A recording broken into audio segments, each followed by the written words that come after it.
ইসলাম ধর্মমত অনুযায়ী ইবলিশ হলো শয়তানদের নেতা। ইবলিশ শব্দের অর্থ চরম হতাশ।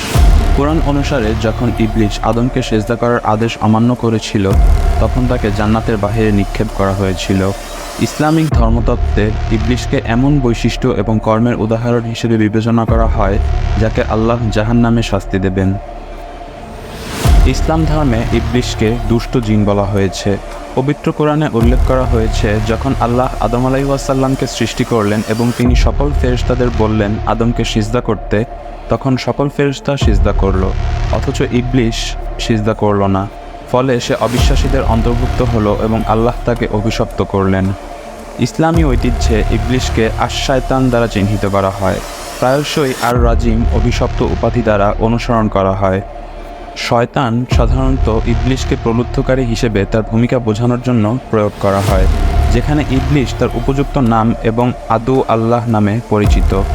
রাসূলুল্লাহ সাল্লাল্লাহু আলাইহি ওয়াসাল্লাম বলেন, নিশ্চয়ই আদম সন্তানের ওপর শয়তানের একটি প্রভাব আছে। অনুরূপ ফেরেশতারও একটি প্রভাব আছে। শয়তানের প্রভাব হলো অকল্যাণের প্রতিশ্রুতি দেওয়া এবং সত্যকে মিথ্যা প্রতিপন্ন করা, আর ফেরেশতাদের প্রভাব হলো কল্যাণের প্রতিশ্রুতি দেওয়া এবং সত্যের প্রতি সমর্থন জ্ঞাপন করা। সুতরাং যে ব্যক্তি কল্যাণের অবস্থা উপলব্ধি করে সে যেন জেনে রাখে এটি আল্লাহ তাআলার পক্ষ থেকেই হয়েছে, কাজেই তার উচিত আল্লাহর প্রশংসা করা। আর যে ব্যক্তি অকল্যাণের অবস্থা উপলব্ধি করে সে যেন অভিশপ্ত শয়তান থেকে আল্লাহর কাছে আশ্রয় প্রার্থনা করে। অতঃপর রাসূলুল্লাহ সাল্লাল্লাহু আলাইহি ওয়াসাল্লাম এ আয়াত পাঠ করেন, শয়তান তোমাদের দারিদ্র্যের ভয় দেখায় এবং অশ্লীলতার প্রতি নির্দেশ দেয়।